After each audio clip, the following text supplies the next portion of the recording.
بسم اللہ الرحمن الرحیم وَإِذَا سَأَلَكَ عِبَادِي عَنِّي فَإِنِّي قَرِيبٌ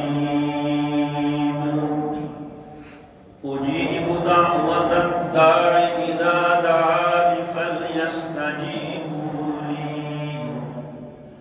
وَلْيُؤْمِنُوا بِي لَعَلَّهُمْ يَرْشُدُونَ. وقال النبي صلى الله تعالى عليه وسلم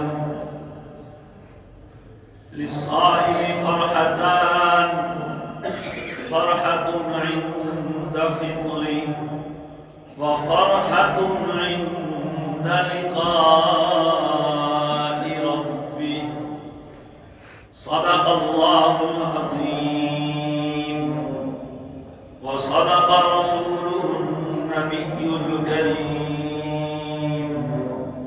ونحن على ذلك لمن الشاهدين والشاكرين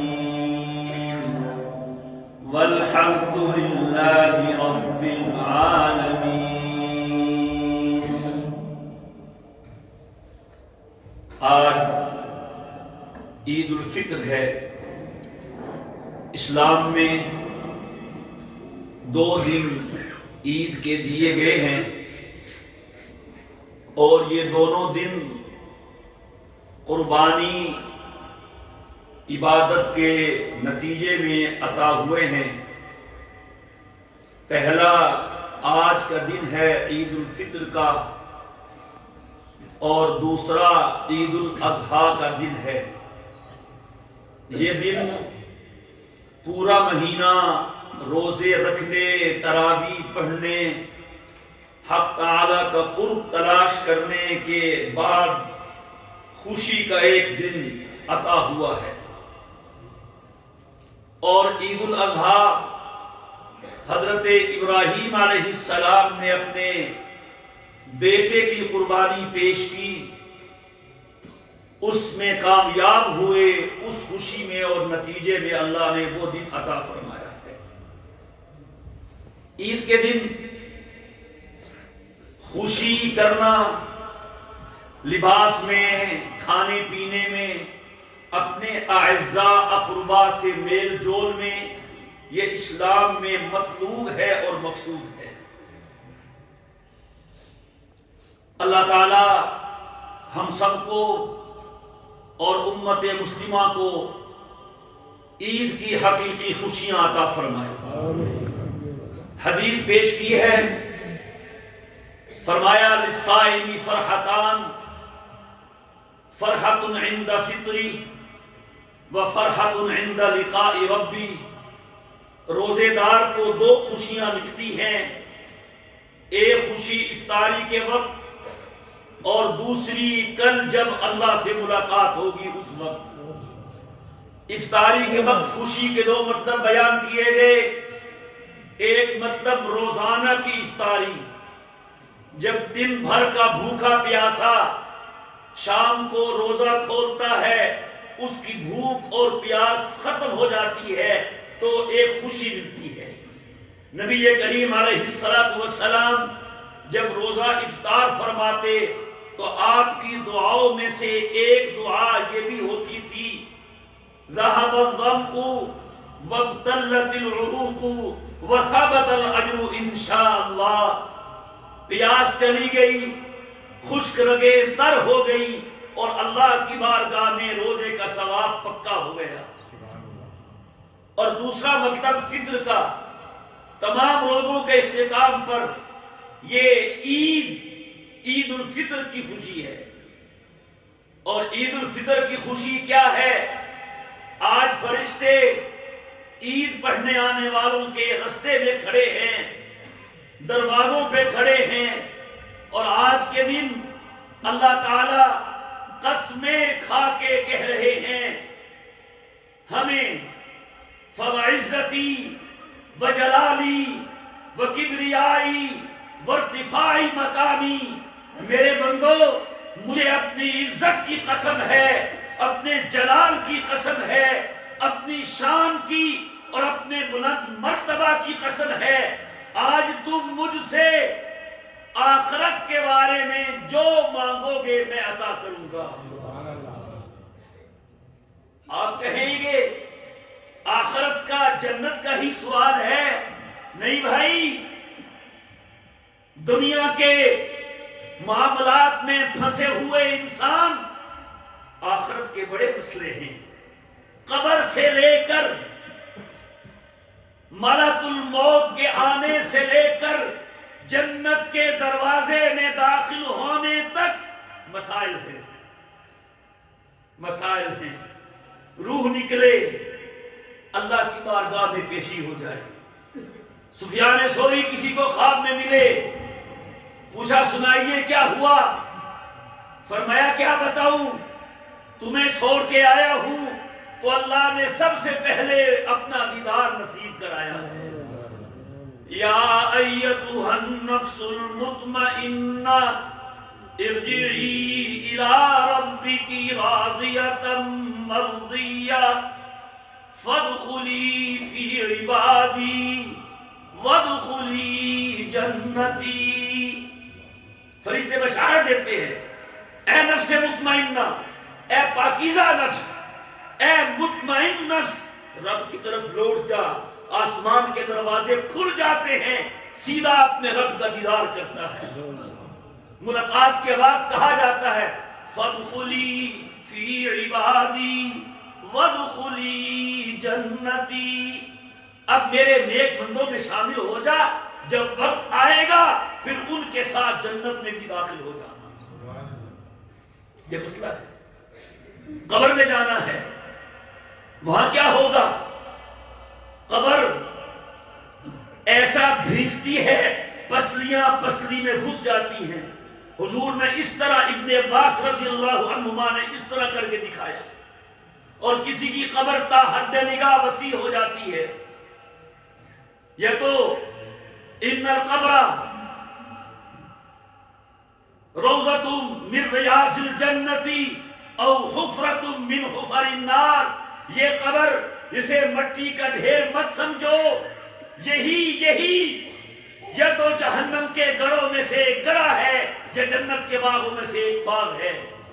تم کہو جی ہمیں سمجھ نہیں آتی، ہمیں نظر نہیں آتا، ارے اللہ کا نظام تمہاری سمجھ کا پابند نہیں ہے، تمہاری نظر کا پابند نہیں ہے، وہ جو چاہے کرے، کبھی کبھی دکھا بھی دیتا ہے۔ پھر قبریں پھٹنی ہیں، وَإِذَا الْقُبُورُ بُعْثِرَتْ، پھٹے گی قبریں، میدان محشر برپا ہوگا، لوگ قبروں سے اٹھیں گے، کوئی عمدہ سواریوں پہ سوار ہو کے جائے گا، کوئی دوڑتا ہوا بھاگتا ہوا ہمت کوشی کے ساتھ جائے گا، اور اللہ ہم سب کو بچائے، کوئی چہرے کے بل گھسٹ گھسٹ کے وہاں پہنچے گا۔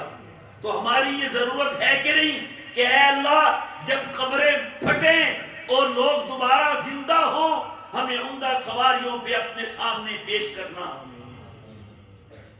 بعضوں کو نامہ اعمال دائیں ہاتھ میں دیے جائیں گے، فَأَمَّا مَنْ أُوتِيَ كِتَابَهُ بِيَمِينِهِ فَسَوْفَ يُحَاسَبُ حِسَابًا يَسِيرًا وَيَنْقَلِبُ إِلَىٰ أَهْلِهِ مَسْرُورًا۔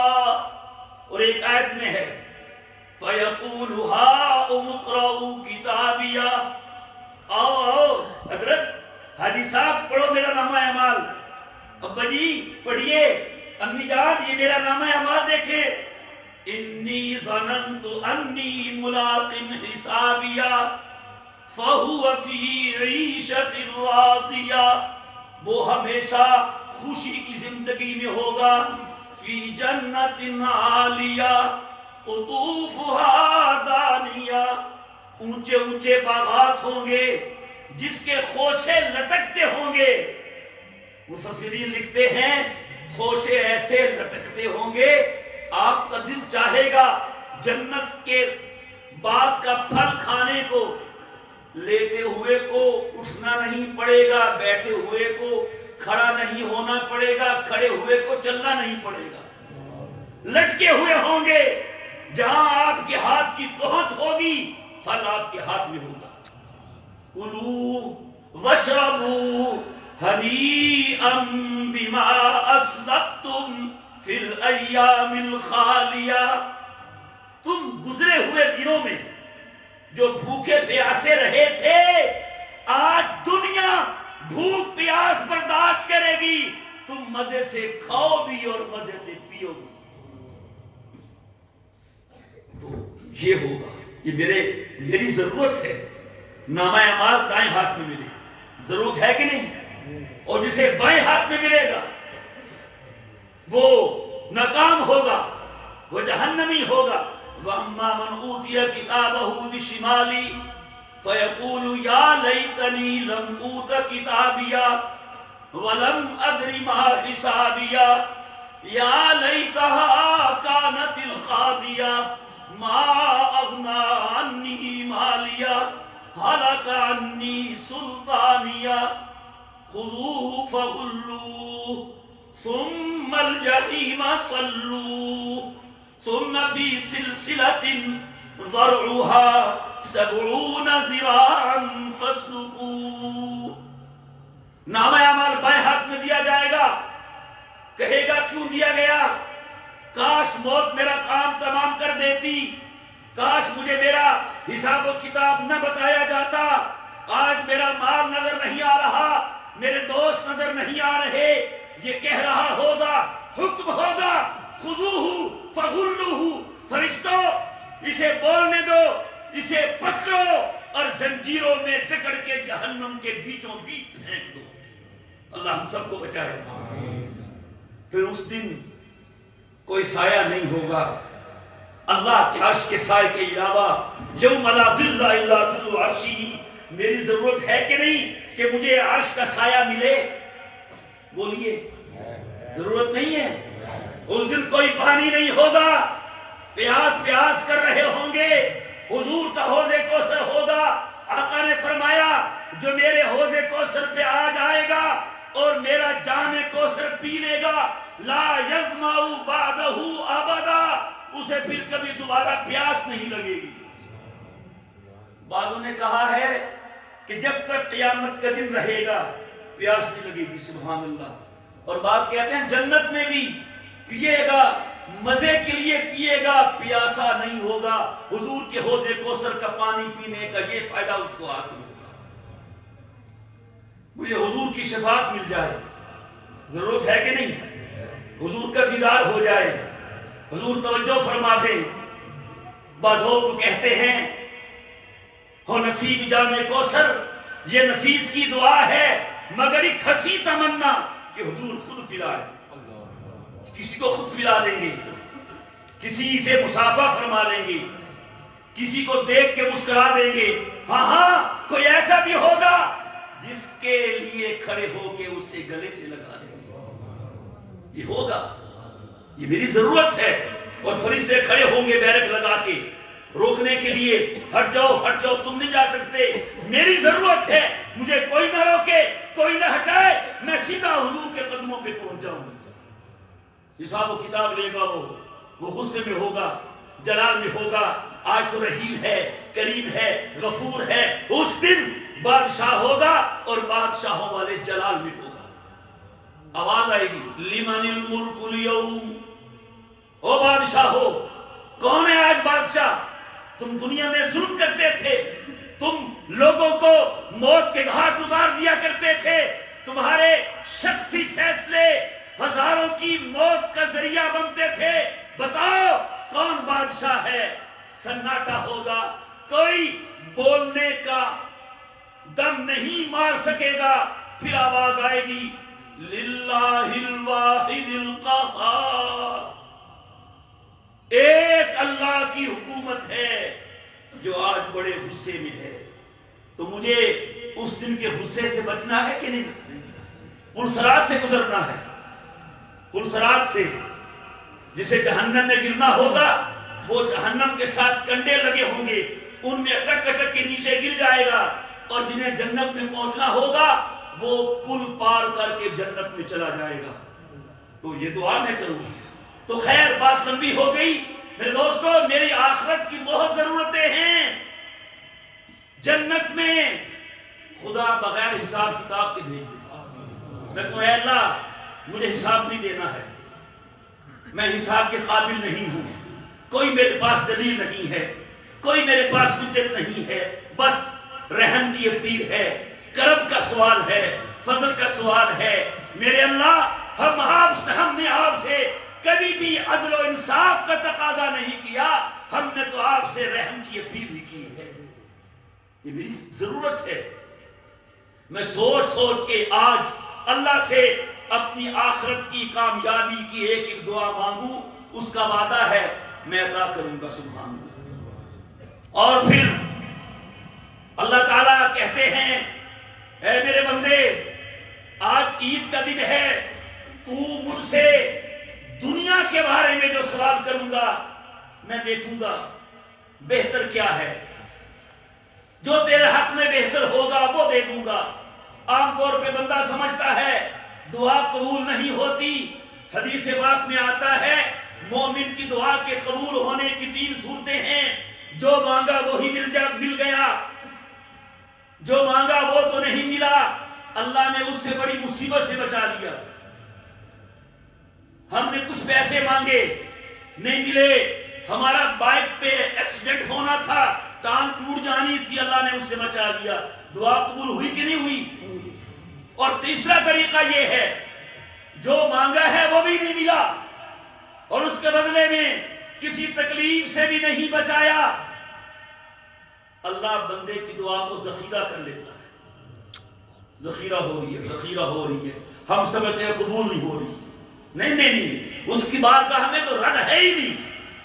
ادعونی استجب لکم، مانگو میں عطا کروں گا، اس کا وعدہ ہے. اور ہمارا لکھا ہے کہ یہ آفر، یہ پیشکش پہلے انبیاء کو ہوتی تھی، اللہ نے حضور کی برکت سے امت کو یہ عطا کر دی. مانگو میں عطا کروں گا. تو عطا کرنے کے طریقے ہیں، اور ایک حدیث میں آتا ہے کہ قیامت کے دن اللہ تعالیٰ اس بندے کو جس کی دنیا میں دعائیں قبول نہیں ہوئی ہوں گی، جب اس کی دعاؤں کا صلہ ادا کرے گا وہ تمنا کرے گا کاش دنیا میں میری ایک دعا بھی قبول نہ ہوتی. کیوں؟ جو دنیا میں قبول ہوئی وہ تو ختم ہو گئی، اور جو جہاں مل رہا ہے وہ تو ہمیشہ ہمیشہ کے لیے مل رہا ہے. میرے دوستو یہ ہے فرحت عند فطرہ و فرحت عند لقاء ربی. اللہ تعالی ہمیں آج کے دن کی خوشیاں عطا فرمائے. اور میرے دوستو سب سے بڑی خوشی یہ ہے کہ اللہ ہم سے اپنی رضا کا اعلان کر دے، اللہ ہم سے راضی ہو جائے. ایک روایت میں پڑھ رہا تھا، ابھی تحقیق تو نہیں کی، اس کا حاصل یہ ہے کہ اگر یہ دیکھنا ہو کہ اللہ راضی ہے کہ نہیں تو اپنے 24 گھنٹے کے اعمال دیکھ لو. اعراض و علامت اعراض اللہ تعالی عن العبد اشتغالہ بما لا یعنی. جب اللہ بندے سے ناراض ہوتا ہے اسے فضول کاموں میں لگا دیتا ہے، اور جب اس سے راضی ہوتا ہے اسے نیک کاموں میں لگا دیتا ہے. تو اگر اللہ ہم سے راضی ہو چکا ہے پھر ہم خود دیکھیں گے ہماری زبان سے غلط بات نہیں نکلے گی، ہمارے ہاتھ سے غلط کام نہیں ہوگا، اور ہمارا کوئی کام کوئی قدم غلط نہیں اٹھے گا. آج ہمیں اپنے اللہ سے یہ دعا کرنی ہے کہ اے اللہ مجھ سے راضی ہو جائیے. یہ دعا معمولی نہیں ہے. قرآن کریم نے 3 چیزوں کی بڑائی کا ذکر کیا ہے. ایک ورضوان من اللہ اکبر، اللہ کا راضی ہونا بہت بڑا ہے. بڑا ہے کہ نہیں؟ بولیے یار. ایک حدیث میں آتا ہے جب جنتی جنت میں چلے جائیں گے اللہ ان سے باتیں کریں گے، کبھی پوچھیں گے کیا چاہیے، جیسے پوچھتا ہے مہمان سے میزبان دسترخوان سجا کے اور کیا چاہیے اور کیا چاہیے. کہیں گے اللہ سب کچھ تو مل گیا. اللہ کہے گا سنو اب میں تم سب سے اپنی رضا کا اعلان کرتا ہوں، میں تم سب سے راضی ہوں، کبھی ناراض نہیں ہوں گا. اور اس اعلان سے وہ خوشی کی لہر دوڑے گی ہم جس کا تصور بھی نہیں کر سکتے. پھر ایک اور دفعہ اللہ تعالیٰ جنتیوں سے بات کریں گے. سبحان اللہ. کہتے ہیں سبحان اللہ. کہیں گے جنتیوں خوش بھی ہو کہ نہیں کہ اللہ بڑے خوش ہیں, سب کچھ دے دیا.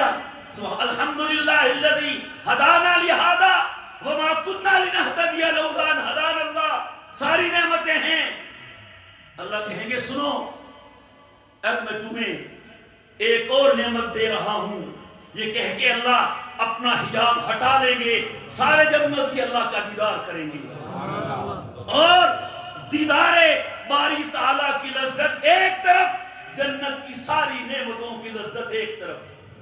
جب گھر جائیں گے گھر والے پوچھیں گے آج کون سے بیوٹی پارلر سے ہو کے آئے ہیں, یہ کیا آپ نے کر لیا ہے, اتنے خوبصورت ہو گئے. وہ کہے گے نہیں نہیں ہم نے کوئی میک اپ شیک اپ نہیں کیا, ہم نے تو اللہ کا دیدار کیا ہے. اور خود دیکھو اس حسن ازلی کو دیکھنے والوں کا حسن بڑھ جائے گا, وہ خود کتنا حسین ہوگا. تو اس کی رضا بہت بڑی ہے. ہم اللہ سے اس کی رضا مانگے وہ دے دے گا, اور اللہ بہت بڑا ہے. اللہ اکبر. اور تیسرا وَلَذِكْرُ اللَّهِ اکبر, اللہ کی رضا بہت بڑی ہے.